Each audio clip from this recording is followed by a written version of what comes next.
నమస్తే. ఇన్నాళ్ళు నన్ను సపోర్ట్ చేస్తూ, ఎంకరేజ్ చేస్తూ మీ ప్రేమని నాకు అందిస్తున్న ప్రతి ఒక్కరికి కృతజ్ఞతలు. అలాగే ఈ వీడియో కూడా ఖచ్చితంగా మీకు ఉపయోగపడుతుంది. లైక్, షేర్ అండ్ సబ్స్క్రైబ్ చేసి మీ సపోర్ట్‌ని నాకు అందించండి. అలాగే ఈ వీడియో పట్ల మీకున్న అభిప్రాయాన్ని కామెంట్ సెక్షన్‌లో కామెంట్ చేసి తెలియజేయండి. ఇప్పుడు వీడియోని చూద్దాం. నమస్తే. Welcome to our channel. నేను పద్మిని. ప్రస్తుతం మనతో పాటు ప్రముఖ ఆధ్యాత్మికవేత్త, ఆస్ట్రోన్యూమరాలజిస్ట్, వేదిక్ వాస్తు స్పెషలిస్ట్, శ్రీ విద్య మరియు హనుమత్ ఉపాసకులు బ్రహ్మశ్రీ డాక్టర్ సిస్లా జయశంకర్ గారు మనతో పాటు ఉన్నారు. మాట్లాడదాం. సార్ నమస్తే సార్. సార్ మీరు ఇందాక నేను ఇంట్రడక్షన్ లో కూడా చెప్పాను హనుమత్ ఉపాసకులని. హనుమంతుడి గురించి చెప్తూ డెఫినెట్ గా ఆఫ్ ద స్క్రీన్ అయితే చాలా సార్లు నాకైతే తెలుసు, పులకించి చెప్తూ ఉంటారు. చాలా చాలా ఇష్టం ఆబ్వియస్ గా. హనుమంతుడి గురించి ఏదైనా వినాలని ఉంది మీ నుంచి? చాలా ఉన్నాయండి. ఆంజనేయ స్వామి గురించి చెప్పుకోవాలంటే ఎంత చెప్పుకున్నా తనివి తీరదు. ఆయన ఆయన ప్రెజెన్స్ ఇప్పటికీ అనుభవిస్తున్నాం, ఇప్పటికీ ఆ అనుభూతిని పొందుతున్నాము. అది ఈ యుగంలో కూడా ఎస్పెషల్లీ మా కుటుంబంలో, మాది కౌండిన్యస గోత్రం అవటం వల్ల, స్వామిది కౌండిన్యస గోత్రం అవటం వల్ల కౌండిన్యస గోత్రీకుల మీద ఆయనకి స్పెషల్ అనుగ్రహం ఉంటుందనేది ఒక ప్రతీతి. అద్భుతం. అయితే మా మీద కూడా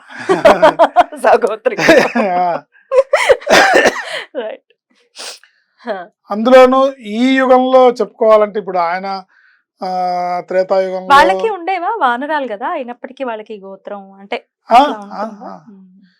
ఏంటి త్రేతాయుగంలో ఆంజనేయ స్వామి చేసిన లీలలు మనం ఎన్నో రామాయణంలో చదువుతుంటాం. ఇవాళకి సుందరాకాండ పారాయణ చేసి ఎంతో మంది వాళ్ళ కష్టాల నుంచి, వాళ్ళ ఈతి బాధల నుంచి వాళ్ళు బయటపడుతున్నారు. జయమంత్రం విశిష్టత అద్భుతం. సో రామ అంటే సుందరాకాండ పారాయణ చేద్దామని బుక్ ఓపెన్ చేసి కూర్చుంటే వచ్చి కూర్చుంటాడు మహానుభావుడు. మీరు తెలుగులో చదవండి, హిందీలో చదవండి, అది రామచరిత్ మానస్ అవనివ్వండి, అది వాల్మీకి రామాయణం అవనివ్వండి, ఏదైనా సరే రామ అంటే స్వామి ప్రెజెన్స్ మనకి ప్రత్యక్షంగా కనబడుతుంది. ఆ యుగంలో ఎన్నున్నా ఈ యుగంలో ఇప్పటికీ ఆయన చిరంజీవి అంటానికి గుర్తుగా ఎన్నో ఉదాహరణలు, ఎన్నో ఆయన ప్రెజెన్స్ ని మనం చూస్తూ ఉంటాం. మరి దేవుళ్ళు లేరు ఒకసారి తీసుకెళ్ళాలి, తీసుకెళ్ళాలి అంటే వాళ్ళకి కనపడ్డుగా వాళ్ళకి ఇవ్వడు ఆయన. నేను లేననే అంటాడు ఆయన కూడా. నేను లేను అంటాడు.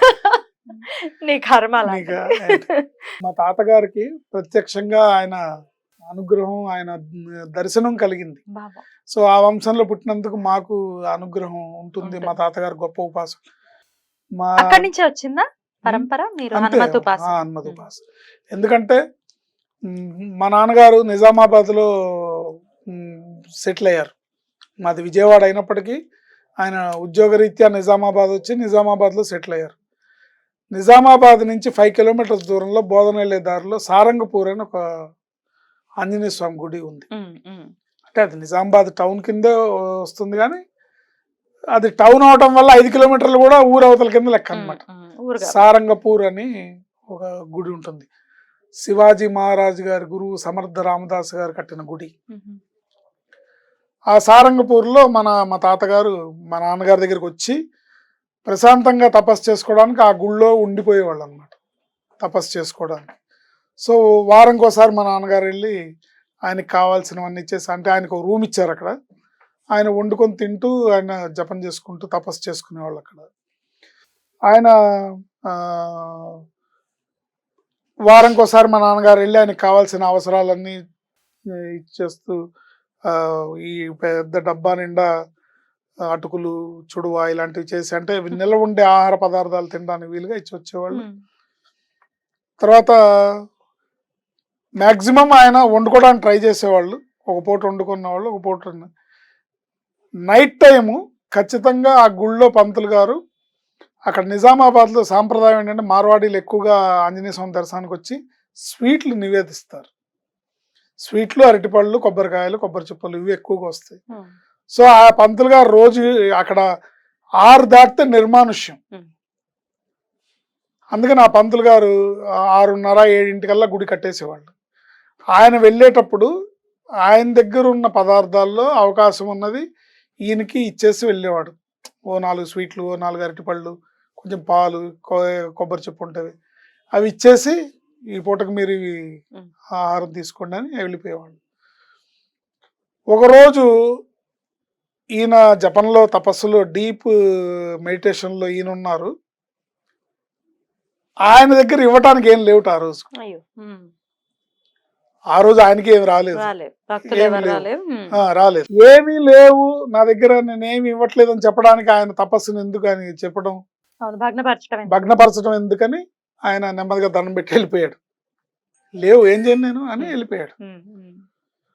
ఒక నైట్ ఎంత అయిందో తెలియదు, వాచ్ లేదు మా తాతగారి దగ్గర, ఎంత అయిందో తెలియదు. ఆయన చెప్పి 9, 10 ఎంత అయిందో తెలియదు. ఎప్పుడు స్పృహలోకి వచ్చి కళ్ళు తెరిచి చూసారో తెలియదు. చూసి బాగా ఆకలిస్తుంది, తినటానికి ఏం లేవు. అబ్బా అని ఆయన వెతికి రూమ్ అంతా వెతికి, రూమ్లో ఏమన్నా ఉన్నాయా, అటుకులు చుడువా ఏమన్నా ఉన్నాయా, లేకపోతే ఇప్పుడు ఏమన్నా వండుకుందామంటే ఇప్పుడే వండుకుంటానులే అని రకరకాల భావనలతో బాగా ఆకలిస్తుంది అనే మాట మటుకు ఆయన మనసులో అనుకున్నారు. ఇంతలోకి పంతులు గారు పెద్ద పళ్ళెం నిండా అరటిపళ్ళు, స్వీట్స్, వెండి చెంబులో పాలు తీసుకొచ్చి, ఏమండి మీరు స్పృహలో లేకుండా అట్లా తపస్సు చేసుకుంటూ జపం చేసుకుంటూ ఉంటే శరీరం ఏమైపోవాలి, శరీరానికి ఒక ధర్మం ఉంటుంది కదా, దాన్ని మనం నిర్వర్తించాలి, మీరు అట్లా నెగ్లెక్ట్ చేస్తే ఎట్లా, రేపు పొద్దున్న లేచి మళ్ళీ జపం చేసుకోవాలి, స్నాన సంధ్యాదులు చేసుకోవాలి కదా అని ఈయన్ని కాస్త మందలించినట్టుగా చెప్పి ఇవి తినండి అని అవన్నీ ఇచ్చి ఆయన వెళ్ళిపోయాడు. మరుసటి రోజు మా తాతగారు సంధ్యావందనం అయిన తర్వాత ఆ పంతులు గారితో, అబ్బా రాత్రి మీరు వచ్చి ఇవ్వకపోతే చాలా ఇబ్బంది పడేవాడిని, బాగా ఆకలేసింది, ఏం కనపడలేదు, మీరు సమయానికి వచ్చి ఇవ్వడం నాకు ప్రాణాన్ని నిలబెట్టింది అంటే, నేను ఎప్పుడు వచ్చాను అన్నాడు. ఇంతకన్నా ఏమిటి, మరి వచ్చిన వాడు ఎవరు, మీ రూపంలో పైగా. అద్భుతం సార్. సో ఇలా ఈ ఆయన ప్రజెన్స్ ఎప్పటికప్పుడు ఆయన ఉనికిని చాటుకుంటూనే ఉన్నాడు. నమ్మిన వాళ్ళకి నమ్మినంత, చేసుకున్న వాళ్ళకి చేసుకున్నంత మహాదేవ అని ఆయన అనుగ్రహం లభిస్తుంది. ఇట్లాగే మరొక సంఘటన నన్ను కదిలించేది, శ్రీకూర్మంలో ఇప్పటికీ ప్రత్యక్షంగా జరుగుతుంటుంది. ప్రతి సంవత్సరం చూడొచ్చు. శ్రీకూర్మం క్షేత్రం నుంచి, శ్రీకూర్మం అంటే విష్ణుమూర్తి కదా, సో ఒక 5 కిలోమీటర్ల దూరంలో ఒక చిన్న ఆంజనేయ స్వామి గుడి ఉంది, చాలా చిన్నది. ఎంత చిన్నదంటే అక్కడికి రోజు ప్రత్యక్షంగా భక్తులు ఎవరు రారు, ఎవరన్నా ఈ విశేషం తెలిసి వెళ్తే తప్ప ఎవరు భక్తులు రారు. ఈ శ్రీకూర్మంలో పనిచేసే పురోహితులే ఒకళ్ళు సైకిల్ మీద బండి మీద వెళ్ళి రోజు ధూపదీప నైవేద్యాలు అక్కడ స్వామికి లోటు చేయకూడదని ఒక పూట వెళ్ళి ధూపదీప నైవేద్యాలు పెట్టి వచ్చేస్తారు. సముద్ర తీరంలో ఉంటుంది ఆ గుడి. ఆ గుడి చిన్న గర్భాలయం, చిన్న మండపం బయటకు వస్తే అక్కడనే ఆ గుడి నుంచి 500 మీటర్లు అంటే 1/2 కిలోమీటర్, 500 మీటర్ల దూరంలో సముద్రం ఉంది. మండపం బయటకు వస్తే సముద్ర ఘోష వినపడుతుంది. మండపంలో కాలు పెడితే ఒకటే అడుగు లోపలికి పెడితే సముద్ర ఘోష వినపడుతుంది, పూరిలాగా. తర్వాత నాకు ప్రతి సంవత్సరం అద్భుతం అనిపించేది ఏంటంటే, అక్కడ ఒక ఉత్సవం చేస్తారు. అంటే ప్రతిరోజు భగవంతుడి దగ్గరికి భక్తుడు వస్తాడు, అంటే భక్తుడు ఆంజనేయ స్వామి, భగవంతుడు శ్రీమన్నారాయణుడు శ్రీరామచంద్ర ప్రభు. అక్కడే శ్రీకూర్ముడి రూపంలో అక్కడ ఉన్నాడు, కూర్మనాథుడి రూపంలో. రోజు భక్తుడు వస్తాడు భగవంతుడి దగ్గరికి, కానీ సంవత్సరంలో ఒక రోజు ఒక ఉత్సవం చేస్తారు. అంటే అది ఏ రోజు అనేది నాకు పర్టికులర్గా తెలియదు, కానీ ఎవ్రీ ఇయర్ చేస్తారు ఆ ఉత్సవం. ఆ రోజు మటుకు భగవంతుడు ఊరేగింపుగా కదిలి వెళ్ళి భక్తుడి దగ్గరికి వెళ్ళి ఆ రోజల్లా ఆయనతో స్పెండ్ చేసి, ఆయనతో ఆడి పాడి భజనలు కీర్తనలు, భక్తులు ఆ ఊరు వాళ్ళందరూ, శ్రీకూర్మనాథుడి గుడి అర్చకులు అందరూ వెళ్తారు. 3 పురోహితులు 3 విగ్రహాలని, సీతారామ లక్ష్మణుల విగ్రహాలను మోసుకొని ఆంజనేయ స్వామి సన్నిధికి ఊరేగింపుగా వెళ్ళి అక్కడ పెద్ద ఉత్సవం చేస్తారు. ఆ రోజుల్లో అక్కడే గడుపుతారు. అక్కడ పెద్ద జాతర తిరణాల్లా జరుగుతుంది. అంటే మనం తిరణాళ్ళల్లో ఆ ప్లాస్టిక్ వస్తువులు, బూరలు అన్ని ఆడావిడంతా ఉంటుంది, భజనలు, పాటలు, కోలాటలు అంతా ఉంటుంది. కానీ అక్కడ హృదయం కదిలించే అంశం ఏంటంటే, ఇంకా స్వామి ఈరోజు అయిపోయింది ఉత్సవం, తిరిగి స్వామి వెళ్ళిపోతారు రామచంద్ర ప్రభు అన్నప్పుడు అంటే సుమారుగా సాయంత్రం 5-5:30 ఆ టైం అయ్యేటప్పటికి ఉత్సవాన్ని ముగించి వెళ్ళిపోతారు.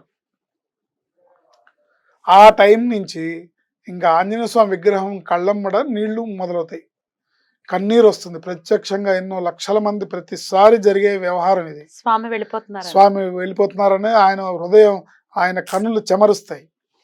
హృదయ విదారకంగా స్వామి వెళ్ళిపోతున్నావా అని కళ్ళమ్మ నీళ్లు వస్తాయి. విగ్రహం నుంచి చెమటలాగా నీళ్లు వస్తాయి. ఇదంతా జరుగుతుంది.